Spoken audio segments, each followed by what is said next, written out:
The Halli Casser-Jayne Show airs Wednesdays, 3 p.m. Eastern. The podcast's always available online at hallicasserjayne.com.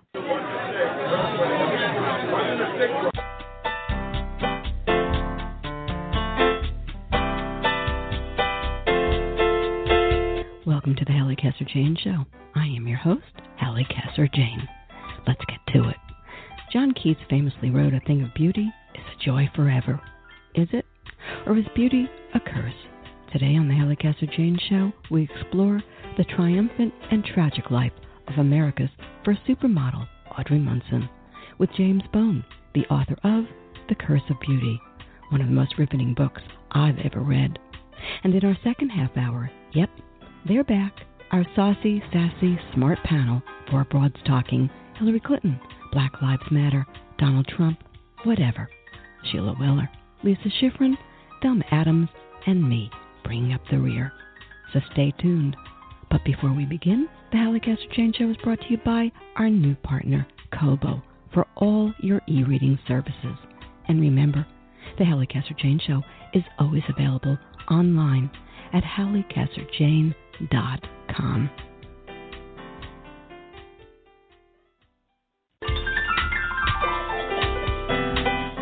Audrey Munson. Her name might not be familiar to you, but to many, her face and body are oddly familiar. Munson was the pinnacle of sex appeal in the early 20th century, the ethereal it girl, designated the world's most perfectly formed woman. She was the first movie star to appear fully nude in an American film. As the first supermodel, her image adorned monuments, mansions, bridges, fountains, steamships, and public buildings across the United States. But although her beauty was her triumph, it was also her curse. The same woman who inspired art would later inspire a cold-blooded murder, a sentence to death by electric chair, and a shocking suicide. Her life would descend into hell, and she would spend 65 years committed to an insane asylum. Hers was the curse of beauty, the title of James Bone's new book of the same name. Mr. Bone, a former longtime New York bureau chief of the Times of London newspaper, has reported from countries and continents, far and wide. His most recent posting was as the Times correspondent in Rome. Let's talk. Audrey Munson, James, however did you get on the story, and why the thousands of stories in the Naked City did this story of the first supermodel so entice you? Fascinating. Well, as you say, I've covered thousands of stories in the Naked City because I was actually a London Times correspondent in New York for 22 years, covering it day by day. So that's a lot of stories every day. All the best stories I covered, and all the worst stories in New York for 22 years. And so when I found out about the Audrey Munson story, I found it mind-boggling. It's such a good story. And that's coming from somebody who's covered 22 years of day-by-day good stories in New York. And the way I came across it is that I've lived downtown. I'm a naturalized American and an adopted New Yorker, and I live downtown Manhattan. And there is a statue there that is the second largest statue in New York City after the Statue of Liberty. And the Statue of Liberty is a pretty big statue and a pretty hard statue to beat. The second largest statue in New York is a statue called Civic Fame. It's a 25-foot gilded figure of a woman. It's on top of the municipal building opposite City Hall at the bottom of the Brooklyn Bridge, above Brooklyn Bridge subway station for people who know New York. It's 580 feet up in the air, and that municipal building is where all the city workers still work. It was once the largest office building in the world. And that statue, it's 580 feet up, as I said, and I wasn't really aware of it. You can see it up there in the distance, this beautiful gilded woman holding the 5 parapeted crown that represent the 5 boroughs of New York. When it was put up there, the city had recently been consolidated. Brooklyn, which was a poorer borough, a poorer city, had joined together as a borough of New York and joined together with Manhattan. And I have a friend who lives in a high-floor apartment, and from her apartment, she looks out straight at that statue. And so she took a photograph of it on her cell phone, and she looked up to see what she could find out about it. And what she found out about really intrigued me. Actually, she found out, the thing that really intrigued her was that there was a murder case involved with the model, but there wasn't very much known about the model. And she told me, she said, look at this statue. Do you know this statue? And of course, I knew the statue because it's only a few blocks from my house. And so I thought, well, that's a really intriguing story. And the thing I really liked about it was once you knew the story and once you realized that same model was in so many statues all around New York City and so many statues actually all around the United States. I mean, she's in Jacksonville, Florida, Atlanta, Georgia, Madison, Wisconsin, San Francisco, California, Washington, D.C., Hartford, Connecticut, Saratoga, New York. I mean, all over the place she is. And all around New York City. When you walk around New York City, she's outside the Plaza Hotel on the fountain, on the Pulitzer Fountain, 59th and 5th Avenue. She's at the other corner of Central Park, on the top of the Maine Monument to the USS Battleship Maine in Columbus Circle. She's on the Frick Mansion, above the entranceway to the Frick Mansion on 5th Avenue. She's on the New York Public Library. She's at 106th and West End in the Strauss Memorial to the sinking of the Titanic, which is a very touching story. It's the story of Isidore and Ida Strauss. They were the founders of Macy's department store, and they were on the Titanic. And when the Titanic went down, Isidore refused to get on the lifeboat with his wife while there were still women and children who needed a place, and he sent his maid on instead. And his wife said, well, wherever you've gone, I've always been. And she got off the lifeboat, and they both perished together. So very moving monuments around the city. And once you know something about the model for those monuments, you can't go around New York and see it in the same way again. And nobody who knows the story of Audrey Munson can see New York in the same way again, or if they have an Audrey Munson statue in their city, will see their own city in the same way again. Absolutely true. Talk to me a little bit about her childhood. She was raised in upstate New York with by her mother, Kitty, who was a single mother. Did she have great aspirations even as a child? Well, I think one of the great tragedies of her life was that her parents broke up when she was a kid. And so she came from two quite different families. Her father's family, the Munson family, is a big old family that goes back to Thomas Munson, who was one of the founders of New Haven, Connecticut. And that family is very organized and mostly was a farming family in New England, but it's so organized that it has a Munson Foundation, and they still track all the hundreds and thousands of relatives and descendants of Thomas Munson. So her father came from that family, and her mother, who was known as Kitty Mahaney, she was the daughter of Irish immigrants. So that was a poor immigrant family. They lived in Belleville, New York, far upstate New York. Her father, this is Kitty's father, Audrey's grandfather, died after getting a cold while he was putting the stucco on the inside of the local Catholic church. And so she was really a struggling immigrant's daughter, the mother, Kitty. And unfortunately, that marriage broke up quite early. And so when Audrey Munson was a little girl, her mother took her off to Providence, Rhode Island, and brought her up while she was running boarding houses. So the father went off and had a second family with a second wife and had 5 kids from that second family. And Audrey was more or less estranged from that second family her entire life. Okay, so let's take the story a little bit further now. Let's get it to this. I mean, first of all, did the mother have aspirations for the daughter? And while we're talking about that, she did have a strange encounter with a gypsy queen, which seemed to have colored her life thereafter. Talk to me about both of those things. Okay, well, the biggest asset that the mother had was her daughter. She had a beautiful and talented daughter who had learned at her Catholic school how to sing and dance. And so the mother was what we call a stage mother and pushed her daughter onto the stage. So from her mid-teens on, Audrey Munson was pushed onto the stage by her mother and was performing at amusement parks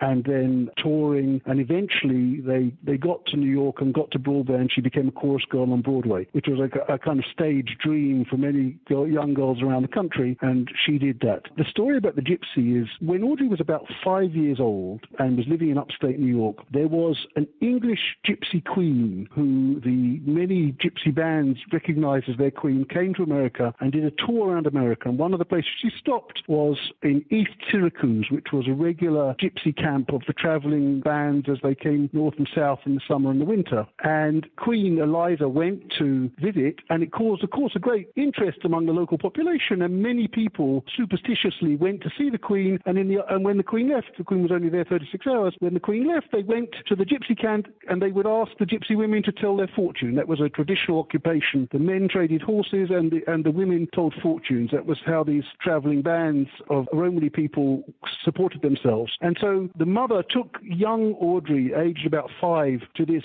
gypsy camp and had her fortune read. And the fortune was, and obviously you could see the old woman looking at her thinking, she's a very beautiful young girl, she's going to do very well. But her fame and success from her beauty is going to be a Dead Sea fruit. A Dead Sea fruit from the Bible is a fruit that when you put it into your mouth, it disintegrates into ashes. And so her success, the gypsy said, would be as a Dead Sea fruit. So she would never be able to taste her success And that actually proved to be an accurate prediction for Audrey, and Audrey felt haunted by it her whole life. Of course, I don't believe that's what caused Audrey's problems, but that was Audrey rationalized her problems going back to what she considered to be this gypsy curse, which is why the book is called The Curse of Beauty. Yeah, I was thinking, it's self-fulfilling prophecy, too. Sometimes if you believe things, you can almost make them come true.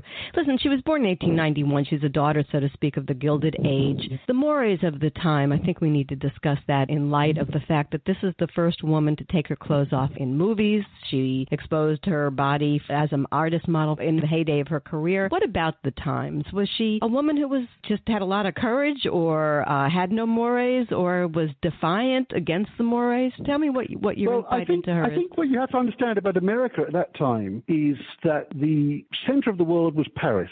Artistically, the center of the world was Paris. All the progressive thought and all of the art trends came out of Paris. And the American art world was enthralled to Paris. And in fact, most of the artists who were recognized at that point had been trained in Paris, and particularly at Europe's most famous art school, the École des Beaux-Arts in Paris. And so there was what was called the Beaux-Arts style. And that was the style of the Gilded Age. And that style of art and architecture called for statues of naked goddesses and allegorical women as justice and liberty and truth and beauty and those kind of concepts. Those things were embodied in that architectural style by statues of women in robes or naked. And so Audrey happened to become the artist model of choice for that period, the Beaux-Arts building boom in New York. And there were amazing buildings built at that point, the New York Public Library, the old Penn Station, Grand Central Terminal, many of the mansions on Fifth Avenue, including the Frick Mansion that's still there. That period in New York, just before the Great War, the last hurrah of the Gilded Age, was an amazing period. New York had a lot of money and it was building amazing buildings. There was a thing called the City Beautiful movement that believed that public spaces and public buildings should be beautiful for the population, that there were too many slums in the cities, and that the architecture and sculptors should work to make the city beautiful. And so when we think of Gotham City these days, we largely think of New York from that period. That was a great period in New York building. So you didn't feel that she was going against anything she was a part of. She was kind of a woman ahead of her time. So she adopted a lot of the progressive attitudes from Paris. And those attitudes had already come into New York. And New York had its own Bohemia. I mean, there was an original Bohemia in Paris. It was named Bohemia because it was actually originally the gypsy section where the artists could get cheap housing. And they thought that the gypsies had come from Bohemia, wrongly as it turned out. And so people who went to live there, the artists who went to live there in Paris, were known as the Bohemians. And New York had its own Bohemia. And its own Bohemia was in Greenwich Village, Gramercy Park, that area. Well, this fascinates me. Let me take you to the next thing here, and that's this. Today, taking off your clothes, darling, ain't no big deal, right? Everybody's doing it. And we were discussing, some friends of mine and I were discussing Kim Kardashian the other day, and we were talking about her penchant for appearing nude, and so many women in these permissive times, they don't think twice about it, and they think that they're in control, James, of it. They think that I can take off my clothes. It's my game. I'm in control. I was wondering about Audrey. Did she consider herself a liberated woman, an artistic woman? Did she think that she was in control of it, or did she feel exploited? I think she was America's most famous nude model at the time. She was America's first naked movie star in 1915 in a film called Inspiration. The reason she was able to take her clothes off on screen and be the first movie star to do that was because she played an artist model, so nudity had an artistic rationale. It wasn't seen as just salacious. I think Audrey definitely felt when she was doing it that she was in control. She believed in it. In fact, she was once tried in St. Louis for obscenity, and she had been posing, she claimed, in a body stocking, but she was arrested. The police came into the performance when she was posing beside one of her movies and arrested her, and she was put on trial, and she defended herself. First of all, she defended herself saying, look, I don't wear anything. She had draperies as well. You should see what I wear in New York, she said. Forget St. Louis. You should see what I wear in New York. And then the judge and jury decided in their great wisdom that before they could make a proper decision in the case, they needed a private viewing of the naked poses in the theatre. So they all trooped off to the theatre to have a private viewing of Audrey Munson posing naked. And then they very quickly decided afterwards, in a few minutes, that she was innocent. And she went and thanked them all. And she told the press, if I can't pose nude, I won't pose at all. So she did believe in the right to pose nude. And that was something that she had picked up really from these Parisian-educated artists that she had been hanging out with in downtown New York. So listen, Munson's story is as much about the men around her as they are about her. And I'd like to hear your thoughts on this. Let's talk first about Alan Rock, because he foretells her descent into mental disability. she became rabidly anti-Semitic, and she also took on William Randolph Hearst. So that's a lot to throw at you, but see if you can make some sense of that one. Well, the first thing I would say about the men is you can't write a biography of the woman who was known as the world's most perfectly formed woman without writing about men. Right. I mean, people have tried, but actually the life of the world's most perfectly formed woman is conditioned by this swarm of men around her the entire time. And I was lucky in that I found a couple of her old letters that had never been found before, which actually listed her former fiancés. She called them fiancés. Whether they actually were formal fiancés or that was just a word for boyfriend, I don't know. But it gave a real insight into the kind of men she was consorting with through her entire career. And what was very interesting about seeing these men is they were exactly what you might expect of a woman who became more and more famous.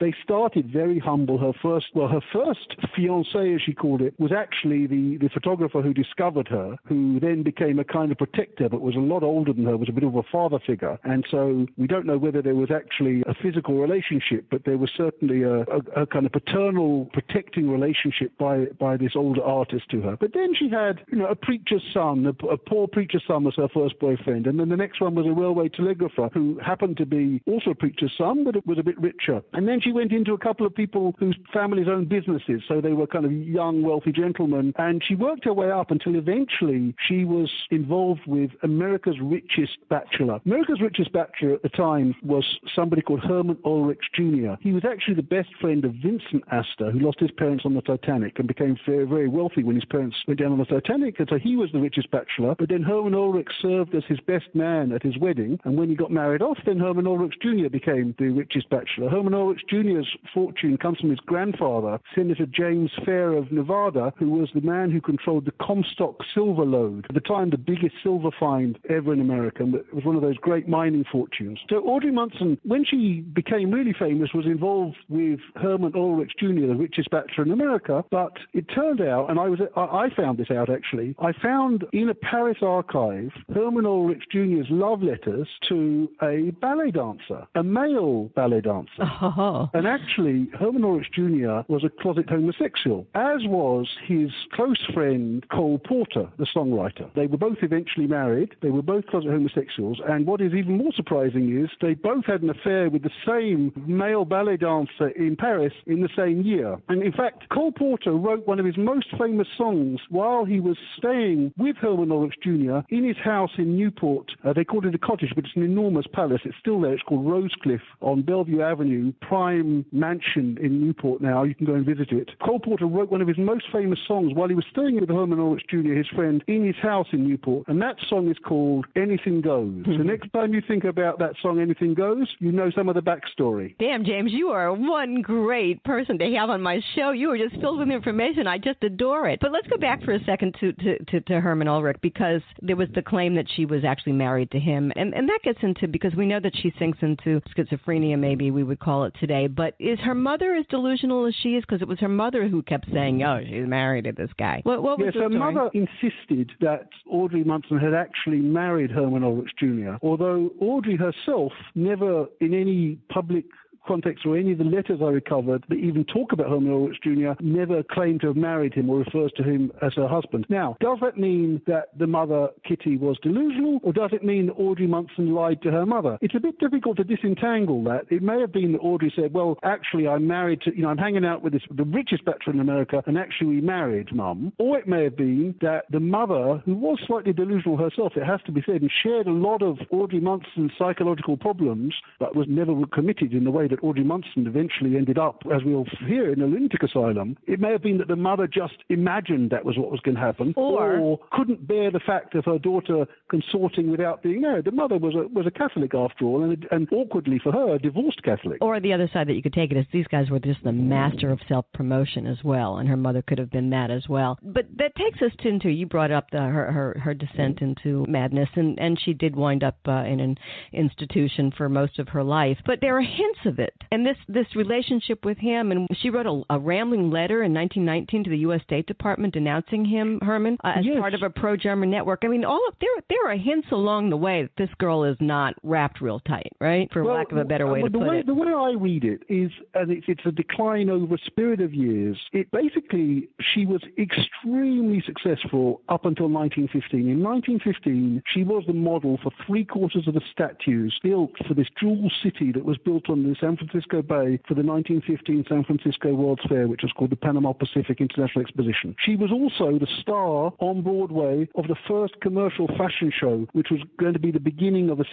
cycle of 6 monthly fashion shows. It was a precursor to the New York Fashion Week that we have today. And she was also, in 1915, an inspiration. She was the first movie star ever to appear fully naked on screen in America. So that year, 1915, was an amazing year. And based on that success, she then went out to the West Coast, where the film industry was just setting up because it wanted the sunshine for filming. She went over to Santa Barbara and she made 2 more films. And that's when her problems started, when she went over to the West Coast. Her mother went with her because her mother stuck with her wherever she went. And the first film was a huge success. In fact, the first film you can actually see because it has been rediscovered. She made 4 films in all. They all disappeared. But in 1993, a man in France died and his nephew found that he had a vintage pornography collection.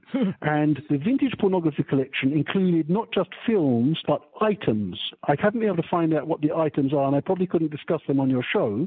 But because one of the films, and it's not a pornographic film, but she is naked in it, was Audrey Munson's second film, Purity, the French state bought the entire collection, items and all, so they could have Purity. And so Purity, which is Audrey Munson's second film, has now been restored and is in the French National Archive. And you can see it, and I have seen it. It's an 1.5-hour long feature film in which she plays 2 figures. One of them is a Greek goddess who wears gauzy robes the whole time, and her breasts keep popping out of these gauzy robes. And it was such a popular film that in the trade press, the Hollywood trade press of the time, it advised exhibitors who were showing the film at their movie theater that on the last day of the run, you have to get the police out, because if you don't, there'll be a riot by all the men who aren't allowed in for the last show. So that was a super popular film. But then her third film, called The Girl of Dreams, was about a beautiful girl who's in a shipwreck and is washed ashore on a desert island in the South Seas and meets a New York artist who's gone to become a recluse there. And that film is where her problems began. She seemed to have the kind of onset of her first breakdown, her first episode of mental trouble. She was, at that time, 25 years old. That's rather classic symptoms of people who suffer from schizophrenia, women who suffer from schizophrenia. It's an onset in the late 20s. And from then on, for the rest of her life, she had episodes. She wasn't certainly always out of her mind, but she had episodes. And when she was under pressure, she tended to have episodes. So when she was by herself, she was working as a movie star on the West Coast, away from familiar things, that put a lot of pressure on her. Let me take it to here because of time. Let me take it to Walter Wilkins, who fell in love with her, right, and was just insane about her. Funny choice of words, I suspect, but nevertheless, that's what it is. And he winds up in, oh my God, death, trials, Jesus. I mean, everything that could go wrong went wrong. Well, what the story is with Walter Wilkins is he was a dodgy doctor. Okay, he was a doctor who had a Broadway clientele, and probably he was a drug pusher. He was a morphine addict himself. But at one point, after she had psychological problems, she came under his care, and she was staying in his boarding house. He had a boarding house where he used to live. He and his wife had moved out to the beach in Long Island, and they had their old house they ran as a boarding house. And Audrey and her mother were staying in the boarding house, and the doctor, who was also her landlord, fell in love with her and murdered his wife, apparently because of Audrey. And he was sentenced to the electric chair, and he didn't want to go in the electric chair, so he hung himself in his jail cell. And you can imagine what that did for Audrey. She wasn't actually in New York at the time. She'd gone to Canada, and she refused to come back to testify about their relationship, what their relationship was. She just said there was no romance between them at all. But she then tried to kill herself a couple of years later, and really that was the end of her film career. And she felt it had already finished, but that put a definitive end to the scandal, put an end her film career. And then a couple of years later, she did try to make a comeback, but it wasn't really a successful comeback with her fourth film. And then she became a recluse. And for 10 years, she was a recluse in far, far upstate New York. And then it was on her 40th birthday that her mother committed her to a lunatic asylum. Well, I mean, what a strange day for your mother to commit you to a lunatic asylum, your 40th birthday. My theory about it is that the mother had said, look, I'll do this till she's 40. I'll look after her till she's 40, but I can't do a day longer than that. And when 40 came, she put her in a lunatic asylum, and she lived in a lunatic asylum for 65 years until her death in 1996 at the age of 104 years old. So she was there. Yeah, unbelievable, and had no visitors, right? For many decades, she had no visitors. And the interesting thing is that one of her father's grandchildren, so from her second family, so basically Audrey's half-niece, the daughter of one of Audrey's half-brothers and sisters, discovered her in 1984. So she hadn't had any visitors for decades, and this niece was brought up just hearing the name, and nobody ever told her who she was. And finally, her father, who was dying, who was Audrey's half-brother, explained who Audrey was and said she had been in a lunatic asylum and she probably had died many, many years before. And the niece rang up and said to the lunatic asylum and said, I'd like to find out when my aunt died, because I would like to tell my father because my father's dying. And lunatic asylum said, oh, we'll get back to you. And a social worker called back and quizzed her about who she was and who her father was and who her grandfather was, and finally said, well, actually, we've got news for you. She's still here. And at that point, she was 93. And as I say, she lived till 104. So for the last 10 years of her life, she had this visitor, this one niece who had rediscovered her in the lunatic asylum. It's utterly fascinating story, to say the least. And it's a cautionary tale. It's many things, really, when you get down to it. You actually got almost thrown in jail in your pursuit of some of the Well, what's interesting for me is that it still inspires a lot of passion by the people who are either in the family or somehow were involved with her. And I got into a little difficulty because there's a historian upstate New York whose great aunt used to live with Audrey's mother. And when the mother died, the great aunt took all the stuff, and under highly dubious circumstances, it has to be said. And I got into a little difficulty with that historian because that historian didn't want to show me all the stuff. And at one point, he called the police on me when I suggested that his ownership was less than secure of all that stuff. But these things happen to reporters. I understand, but it's really it's an exclamation point on a well-researched book, needless to say. But listen to what I want to say to you as we close this thing out. This is an amazing story to me. I told you off air. Riveting. The sad part about it at the end is this iconic beauty, this woman whose face is all over the United States, in bronze and gold and whatever, lives in an unmarked grave. I find that just utterly ironic. That's to start with. But I wanted to ask you what you felt at the end of it. As you're writing your last words, what are you thinking? Are you thinking this is the saddest story you've ever encountered? Are you thinking cautionary tale?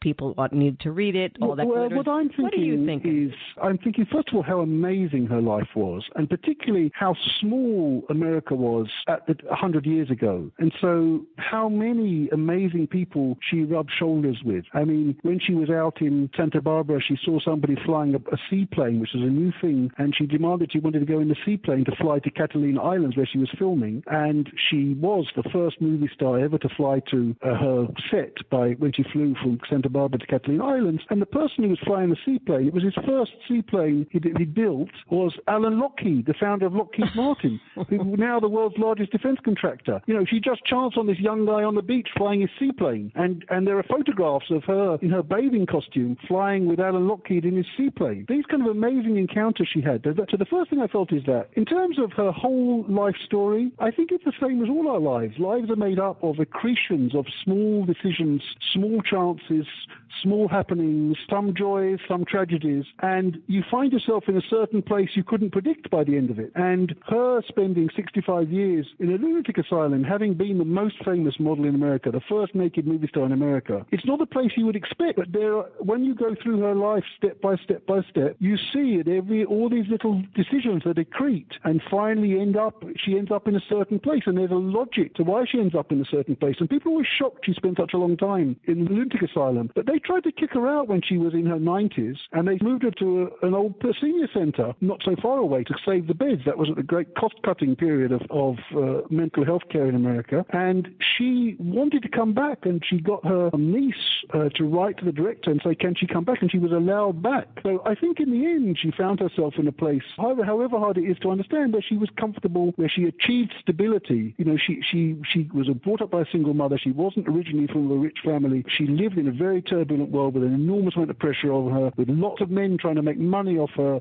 body. And she found a sanctuary eventually in the lunatic asylum, and it sounds horrible that she was there, but actually it was a safe place for her, and she didn't want any visitors. In fact, there's a very talented film historian who's also one of America's leading coin experts, Q. David Bowers, who actually found out when he was writing an encyclopedia about the Tannhauser studio in the 1980s that Audrey was in the lunatic asylum in Ogdensburg, New York, and he tried to contact her, and she didn't want anything to do. They told him that they wouldn't pass messages to her, there was no communication, she wouldn't answer any questions, so she didn't want anything to do with the outside world. It was a threat to her by the end. Yeah, we used to have a saying for that back in the 60s. It was called checking out, and when I was reading your book, I was thinking to myself, it seemed to me that the pressure of it all got to her, and she really did just want to check out enough.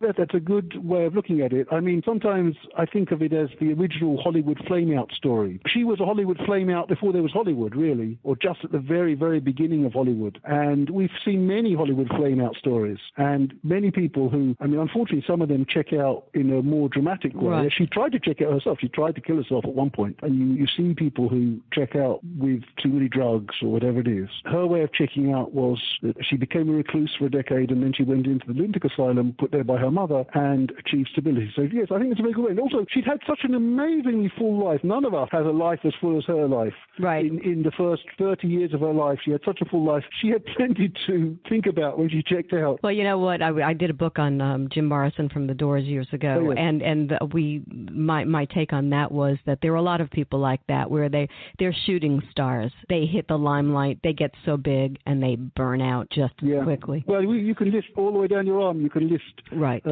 From Prince to Michael Jackson to any number. I mean, it's a bit of a syndrome, unfortunately. Unfortunately. And I think she was, as I say, possibly the original Hollywood flame-out. I've been speaking with author James Bone. His book is The Curse of Beauty, The Scandalous and Tragic Life of Audrey Munson, America's First Supermodel, by way of Regan Arts. For more information, visit www.audreymunson.info. You are listening to the Halli Casser-Jayne Show. My guests today are James Bone, the author of Curse of Beauty, and Thelma Adams, Sheila Weller, Lisa Schiffren, and me, our panel of four broads talking. We'll be back in a minute. Stay with us. And we are back on the Halli Casser-Jayne Show.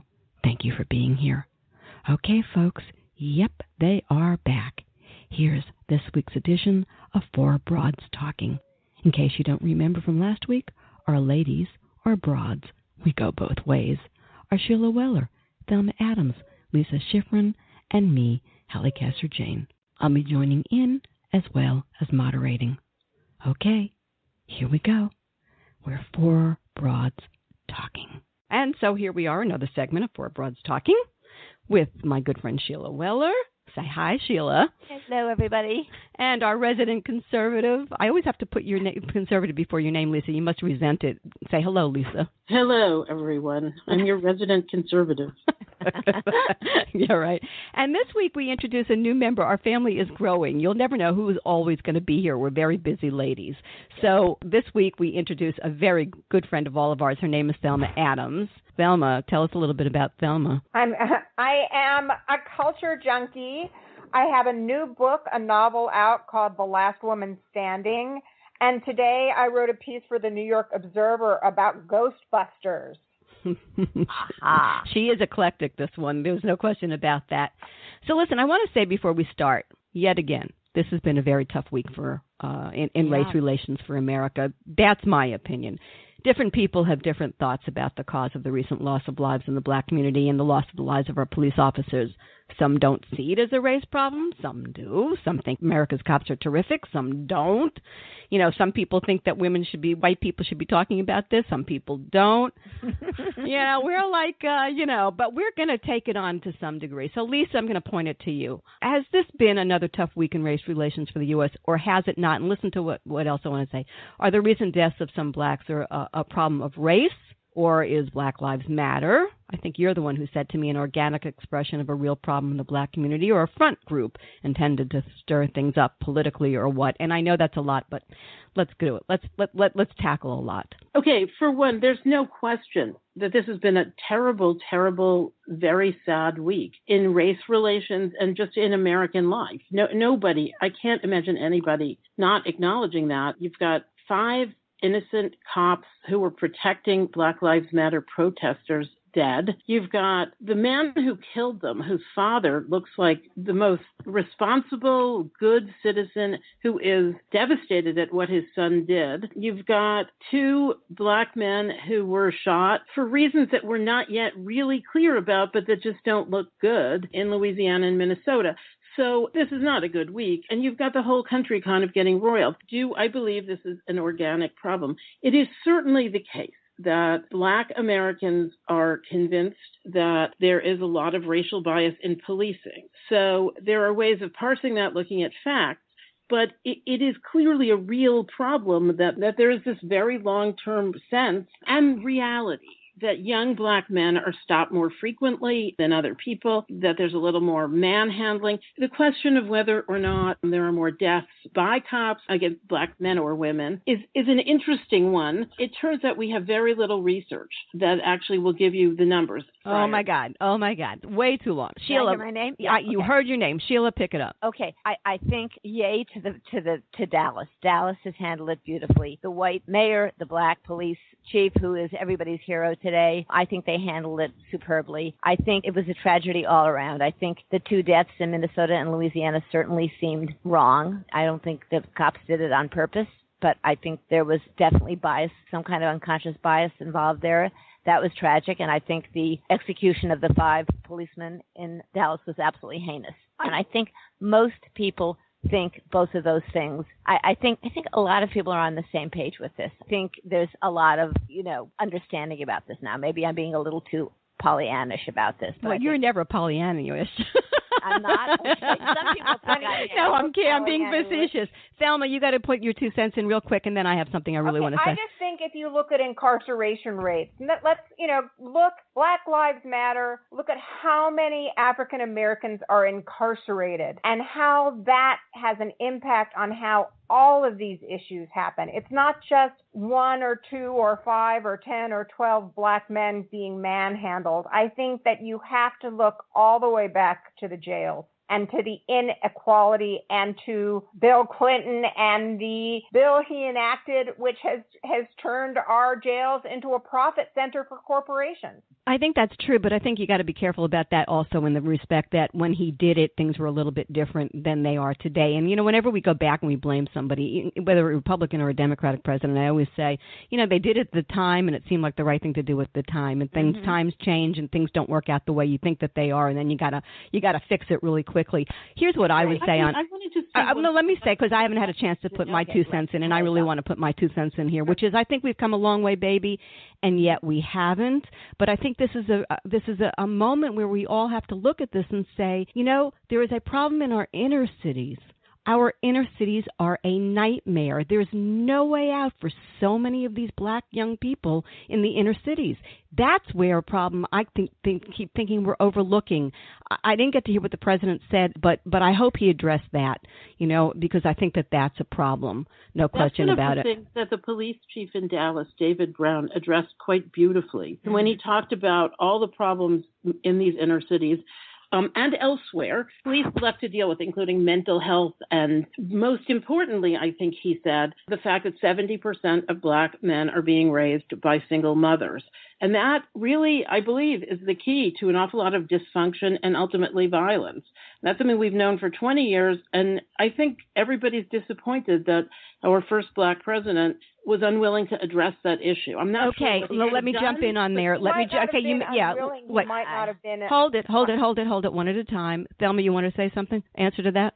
He might not have been unwilling. I think it's pretty clear that he did not have the cooperation that he needed to get things done. Sheila, why do I think you'll? Yeah, I know you have something to say about that. Well, he did say something at commencement address or something. He was, I think, part of the black community. We were upset that he was blaming black fathers. It was some fatherhood initiative, and he said, "Be a good father." He said something that was considered critical. I think he did address it.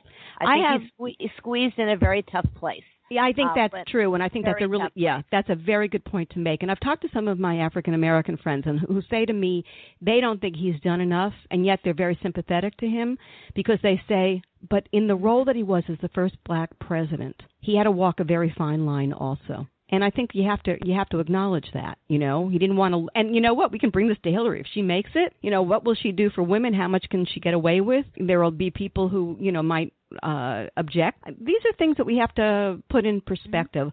I want to change the subject for a second because I think we're getting so heavy. Oh my God. Yes. Okay, so can I? So I'm going to talk to Thelma. Thelma, our resident cultural lady, talk to me about this. So I want to lighten it up. I really do. So who should play Barack Obama in the biop? Such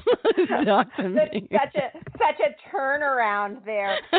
Everybody is going to say the same thing. They're going to say Denzel Washington. He played Malcolm X. Is there a new movie? Wait, is there something? No, but there should be. Okay, there will but be, I would say also, David Oyelowo is a great actor. There are many. Idris Elba we could bring in. This is a time where there are a lot of great African American and British actors who would step right up and love that role. Idris Elba is everybody loves Idris Elba, but he doesn't quite. That's not quite right. So who do you think? Sheila, I've got to give me a little time. I wasn't expecting this one. a biracial actor, of which there are many. Lenny Kravitz. I don't know. Oh, Lenny Kravitz. That would be cool. Wouldn't that be cool? I love that man. That would be maybe too cool. Too cool? Too cool. Well, look, and I'm glad that it brought that in there because I just did think we had to lighten it up a little, and I don't want fighting on all of this. I think we have some, serious issues to be sure, but you know what? If we don't lighten it up and look at it sometimes from a lighter point of view, I don't think we're going to get anywhere. There's so much anger and hostility and angst in America right now, right? I mean, I don't remember it being... Say what? I think one of the things you're seeing is also disappointment at the political process and this year, that we had all of this time to bring people together and to look at various candidates, and now we've ended up with Trump and Hillary. And I think that there are a lot of people who are stressed and disappointed, and that speaks not to women and men, not to black and white, but to class. All right, so you brought up Hillary. Let me move it on to that. Let me say this. This has been an interesting week for women, no question about it. Hillary Clinton finally earned the endorsement of Bernie today. Mm-hmm. Oh, my gosh. That was fast of Bernie, really fast. Boy, I'll tell you, doesn't he move like like lightning? People are totally unhappy about this, according to social media. So it's clear that he had a reason to refrain. He's going to lose his purest, idealistic cred. He lost that a while ago, if you ask me. I think he made a bad turn. He became too self-involved and too in love with his own campaign to see the greater whatever. And if he hurt Hillary because of that, I think there are a lot of Democrats who also will be not happy with that. When you say, Sheila? I would have to strongly disagree. Wait. But this is my one jump in moment, and I will say I strongly disagree with that analysis. But we can move forward. What did you ask me? That Democrats who? No, I wondered what you thought about what I said, which is that I think that there are some more on Hillary's camp who are not happy with the length of time it took him.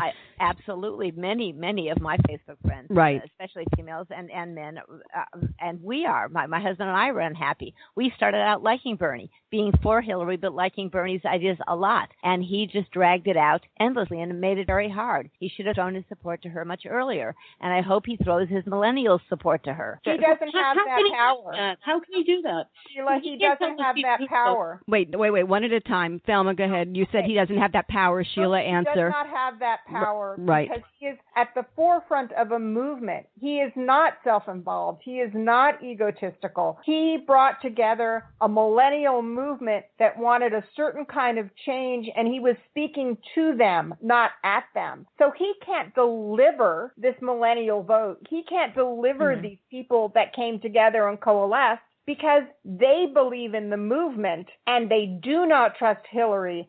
And that doesn't change. Lisa, I'm going to bring Lisa in. Lisa, I have a question specifically for you because as a political person, who understands this, he can change it. Everybody. I mean, first of all, some of them are just going to go and flow over to her anyway because there's always a percentage that does. They'll get the heat. They'll get excited or whatever. Don't you think he can move some of them to her? No, I do not. Actually. Really? Really? I think that some of them will go to her because that will be their analysis. I know lots of middle-aged women who concluded that they couldn't vote for Hillary except if Bernie lost. They certainly won't vote for Trump, so they'll vote for Hillary. But I also have heard lots of people who are either not going to vote. I think this is the thing. We've talked endlessly this year about the Republican disunity, but really the Democrats are in exactly the same position. You've got, maybe a third, maybe 40% of the Democratic voting base who are very, very unhappy, half of whom have threatened to walk or to vote for Trump or to not vote. So that makes both parties equal this year. This is what I think. I think that we see this a lot. And I think that they do ultimately, most do wind up going to the other side, even when people say that they won't. I think that's historical. But I also think this. You then have to ask yourself if what you, Thelma, and what you, Lisa, say is true. Why did Bernie, was he out to hurt her deliberately? Was his ego involved? Why didn't, this is the Democratic Party. We understand he's really only become a Democrat in the last 9 months. But why? Why hurt the Democratic Party? Who are you asking? Go ahead, Thelma. Okay, well, because you're a Bernie supporter, obviously. As a Bernie supporter, he waited because the only leverage he has going into the convention is his support of Hillary. We saw when he got people onto the plank discussing what the Democratic flank was going to be, most of the things that they wanted got voted down. He is trying to leverage his power for his platform as much as he can because we know, I think, and his supporters know, and those of us in New York who watch the elections know that we can't trust Hillary to be true on her word. I hate to ask people this question. I hate to ask people this question. Are you not going to? Therefore, you're not going to throw your vote to Hillary? I am throwing my vote to Hillary. Okay, so I am. Yeah, right. Okay, well, I think that says something too, right there. Sheila, you wanted to say something? Well, no, I guess we have a more diverse panel than I thought. Good for us. I didn't know, Thelma, that you were that much of a Bernie supporter. Oh, passionately. And I will tell you one more thing, Sheila, that my 20-year-old son said to me today. What? He shook his head after seeing Bernie and Hillary, and he said, I'm voting for Jill Stein. Oh, that's sad to me. It's sad. I definitely want Hillary to win.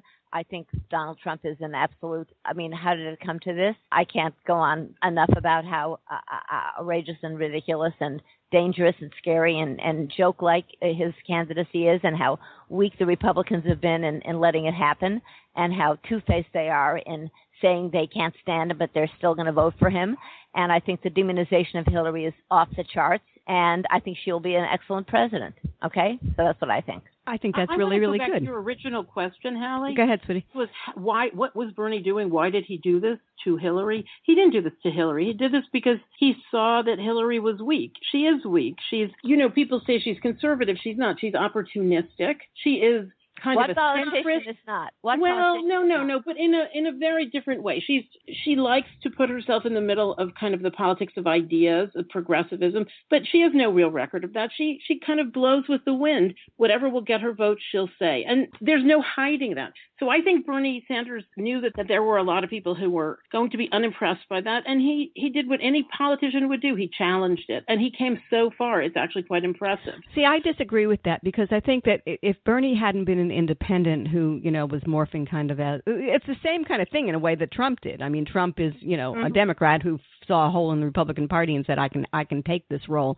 And the same thing with Bernie. And I'm not a party kind of politics kind of gal. I mean, I think it's what's ruined this country is the fact that we are so party oriented. I pledge allegiance to the party, not to the United States of America. So having said that, I think he did hurt Hillary. And I think his own self-interest did hurt the Democratic Party in pulling it together.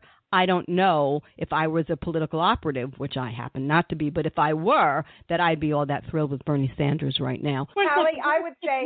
Go ahead, Thelma. Okay, Halli, I would say that this is the unity at any cost issue. And I am, as Sheila knows, because she knows me, for longer, I am the most feminist. And yet, You are. I am very hesitant about Hillary. And the unity, unity overall, I want a progressive platform in which women and minorities and the poor can flourish in America. And what both Trump and Sanders are working against is the establishment politics and the business as usual. Well, I think we all know that that's true. There's no question about that. What I am saying, in my opinion, is since I don't normally like that kind of stuff, because I do think that's how we got where we are, is this party crap. But I do think in the reality we have to look at it and we have to say Bernie didn't play the typical party politics, and that could be very costly to Hillary. We'll have to wait Halli, and see. I just want to say, I think a lot of Republicans, and I wasn't one of them, felt that way about what the Republican Party has done for the last 15 or 20 years, which is to run candidates nobody really liked, who were not Reaganites in a Reaganite party, to have people in Washington who maybe obstructed Obama a little, but mostly what they certainly didn't do what they promised their base in terms of setting a conservative agenda, even now that they've got power. So there were a lot of people who wanted to punish the party. And I think that is not unreasonable. I myself would not have supported Trump. I certainly didn't in the primaries. But at the end of the day, I think a lot of those people, Sheila, to your point about voting for Trump being somehow two-faced, really, I actually think Hillary is a huge threat to the future of this country. And I don't like Trump much, but I will in fact vote for him. Whoa. Yeah, right. Sheila, go for it, because you know what? I'm like you. I'm not telling you that I'm for Hillary, but I don't get the craziness that people say. A huge threat. Talk to me, Sheila. Yeah, I think she's outstandingly experienced. Has she been dragged through a lot of mud? Yes. Have she and Bill made some mistakes? Yes. Have they been around for a long time? Are they polls, P-O-L-S, polls, however you pronounce it? Yes. Did she make some mistakes? Was she in a completely messed up position during the Monica thing? And what was she supposed to do? And does it not look so great now that she didn't come defend, a whole bunch of things. Who in public life, a couple in public life 30 years, wouldn't have some baggage? But the baggage was, the Republicans were out to get them from the get-go. That's what you people do with everything. The Republicans are out to get them. Everybody's out to get everybody. No, I don't think that's true, Lisa. Lisa, I don't buy that. Foster thing, that was ridiculous. Ridiculous. They were out to get them from the get-go, and they handled themselves the way they handled themselves. Is there any politician, right, left, Green Party, this party, if they are scrutinized, that you're not going to find something on them? Of course you are. I said it a couple of weeks ago when you all got mad at me. Okay, pause. I have to say, we have to pause on that. Go ahead, Thelma. We have to pause on that one, because when Sheila talks about baggage and going, these people have truckloads of baggage. And yes, Sanders may have something, but, But Thelma, they have been in the public eye longer than anybody else on the face of the earth, front and center. Of course it shows louder. And if the Republicans kept hitting them over and over and over and over again, no, but sure. they kept on behaving this way. Behaving what way? What way? That's the thing I don't get. What's the way? That's the way, yeah. What's the way? Other than the Lewinsky thing, which was bad. The Lewinsky thing is only one example. Oh, my God, the guy stooped. He got caught. And by the way, everybody who took him down went down with him, because Henry Hyde, they all got caught in affairs themselves, including maybe the next vice president who's going to run. More than that, we let a zealot in a cave in Afghanistan plot to kill 3,000 Americans because we were so busy doing that, right? And doing impeachment for no reason. Yeah, right. That's what happened. Right. Yeah, that's I don't true. think that's the issue at all. I don't think that the Lewinsky issue is what people talk about. I think selling influence. I think financially profiting off of positions of power, like being secretary. Oh, and the Bushes didn't do that. And the Bushes didn't do that. And the Bushes never did that. And the Cheneys never did that. I'm sorry, we're getting Thelma, go ahead. Topic. No, we're not. We're really on topic. Go ahead, Thelma. What I'm feeling is there's all these different little things, and we can go and say, what I originally said was, yeah, everybody has some baggage, but if you compare the baggage that Sanders has to the baggage that Hillary has, just Hillary, let's not even do both, I think you're talking about a big, big difference. Well, no, Sanders has not been front and center in politics the way that Hillary has. Hillary has served as First Lady, as the governor's wife of Arkansas, as as a Secretary of State. There's a big difference between her being out front and whatever. And hear me, Thelma, I'm not defending Hillary. I'm defending the kind of politics of destruction that has been used on them, but it's been used on other politicians as well. Certainly, they did a pretty good job on young Bush. So I'm not saying that Hillary is alone in this. She's weathered the storm, so we can talk about her. But I do think that is part of our politics. It's really not very nice, is it? It's not. Well, I disagree. I think that here's the problem that you have: that anybody who is stepping up to any kind of office in a White House gets a long FBI background check. I've had that. Everybody I know has had that, and they find things that they want to question you about. There are only 4 people in any administration who are not checked out thoroughly, and that is the president, the vice president, and both of their wives. So the media is the only place that kind of due diligence gets done. And if the media doesn't do it, then you don't know anything about somebody's background. So some of this, I think, is just, just the natural outcome of the fact that it has to go through the media. Do I think Hillary has been treated unfairly? I know that's been the rallying cry of the left for 25 years, but no, I think she has gotten away with astonishing things. The Republican side of this country thinks this woman skates through one scandal after another. The other side thinks, oh, well, she must not be guilty because she hasn't been convicted and she's not.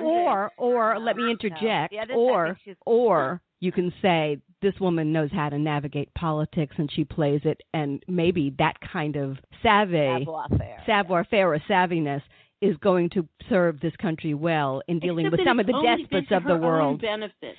She hasn't been the First Lady yet either. I'm going to change the subject because I want to get to. I'm changing the subject because we have, we'll do Hillary over and over and over again, and we'll never come to terms on her. Becoming a roast. And there you go. But I do want to bring this up because I started off by saying it's been a heck of a week for women. And one of the places it's been is I want to bring up Gretchen Carlson and Fox News and Roger Ailes really quickly because, wow, what a crazy story that one is. Who wants to take that? Why is it crazy? Because she kept her mouth shut all those years, and but she look at all the women. I'm not saying it's a bad crazy. I think it's an interesting crazy. I'm not judging. Hear me. I think that this is, in some sad way, is the norm. Yeah, it's Roger Ailes and it's Gretchen finally coming out. But I've talked about this with people, with women, and I honestly don't know a professional woman that doesn't have a story, whether they've told their husbands or their boyfriends. This is endemic. It is. And that's what I find. I have a story. Does everybody have a story? Across professions or just in sort of TV, media, entertainment? My experience is TV, media, entertainment, but I think it's everywhere. Journalism, TV, media. Yeah. It's everywhere. I can only speak to those things that I know. I think it's interesting on the Gretchen story that the only people who've come to her defense are women who are still working at Fox News, because the ones who aren't have all sided with her. Sheila, you got anything on this one? Interesting. What's interesting to me is Gabe Sherman is the one who broke the story, right? Mm-hmm. And he wrote the book on Roger Ailes. I thought that was interesting. Did he not know when he was doing it? I mean, it's very different to me than Mark Whitaker writing the Cosby book and knowing about the Andrea Constant case and knowing about a lot of this and keeping it completely out of his book, being very high-handed about it and not, while the tsunami of accusations were coming out. And then finally the book was removed. So I think good Gabe Sherman for coming out with this now. I think Roger Ailes, sexual harassment. I don't know. It doesn't interest me that much. And I think there's a fair amount of quid pro quo that goes on, whether it's total really sexual harassment or something lighter than that. Somebody that I know who knows Ailes and has worked for Ailes and is a very attractive woman didn't think it was, sexual harassment. She doesn't disbelieve Gretchen Carlson, but she thinks it was something probably that in terms of the way he's behaved toward her, something lighter than that. So does stuff go? What does that mean? On? What does that? Yeah, good question, Lisa. What does it mean? Yeah. Lighter than, I mean, the old. I don't know. Flirtation. Sleep with me, or I'm with you on this one, Lisa. What do you mean there, Sheila? I mean, it's disgusting if on any level, any man in a power position over a woman, media or wherever, plays that role on any level. Are you kidding? I guess my standards are lower. I've said this, Sheila, they really are you went to terrible. Berkeley like I did. So, in some sense, my standards we know are lower, a little bit more about really. if it feels good, do it. But not just this is a situation where there were a lot of women who came forward and said that this is a problem with Roger Ailes. But if you then take it and say, okay, let's not talk about Roger Ailes. Let's talk about women who are trying to make it in industries. Every time this happens, they are no longer thinking about their career or their job or what they're supposed to do. They're barricaded behind a door trying to keep that wolf out. Well, I think it's a little bit different. I mean, I think that this sort of thing really, we know, goes on in Hollywood and in the theater and in all of these, certainly in entertainment, in all these places where looks are a very big part of the package anybody's offering. And you can see why predators are attracted to industries like that. I would sincerely doubt that this goes on in a blanket way in investment really? banks. In law? I'm going to say something. Oh, my God. No. Wait. Hold it. First of all, Lisa, naive. Sheila, what were you going to say? I think women who are attractive get advantages, and I'm sorry, I think it's true, and I think women who are not attractive in fields have to work hard. I think attractiveness is never a bad thing. I'm sorry, it's true, especially for women. But it doesn't. To have somebody take advantage of the fact that God gave somebody a pretty face or whatever the heck it is, and use power over that woman. And I've had it done to me more than once in the media. That I don't think that's okay. No, that's not okay. It's very bad, and we now have a culture that thinks that is very bad, and that was not the case 30 years ago, or and so forth. I'm so glad that we do, right? We do, and campus sexual assault has changed. All of those things have changed. In some cases, I think with the campus sexual assault thing, I think that's gone over the line. That's another story for another day. But I think it's great that this is grounds for getting really upset, firing the man, for having penalties, for having women come out and be applauded, and all the rest. I don't know. Well, I'm thinking of the Cosby thing. Nobody responded to the Cosby thing the way that you're just responding to the story with Gretchen. I'm wondering about that. But you know what else I'm wondering about? What we're going to do about the fact that we're already 2 minutes over. And we have to get to the closing. And so we will pick it up where we are next week. But so on the closing, let me go with this. First of all, you're a great new broad, my friend Thelma. You are. You really are. I'll just like, let us have it. You got anything for on closing? This week, my thought is on Ghostbusters. And my question is really, yes, we want more women in film and female-driven movies, but just taking old formulas like Ghostbusters and throwing in some great women doesn't answer the problem. I'm with you. What about you, my friend Lisa? I want to just bring together a couple of the topics we just talked about, namely Hillary and the Black Lives Matter police brutality issues. While I think it's always better to win on the merits, people have been comparing this year to 1968 a lot, and I'd just like to point out that in years where the country is totally roiled, 68, 72, the law and order candidate wins. And Trump has jumped on that with more political acuity than we've seen from him in pretty much anything else. So to me, that looks like a good omen. Scary to me. Scary to me too. Yeah, I don't think he's law and order. I think he's just to put your self-label on. I'm the law and order candidate does not mean that you truly are. Well, but he has displayed real respect and admiration for the cops at every rally he's had. So has Hillary. Any of this? So has Hillary. No, Hillary is really not on the cop side of this. It's sad that we have to have sides, but that's the way the culture breaks down. No, Hillary will lose that particular battle. Go ahead, Sheila. Okay, my last words. Okay, I think SNL is on break now. That's a shame because it'd be fun to see the cold open with Jane Sanders and Bill Clinton, having a lot of fun while Hillary and Bernie are hugging it out.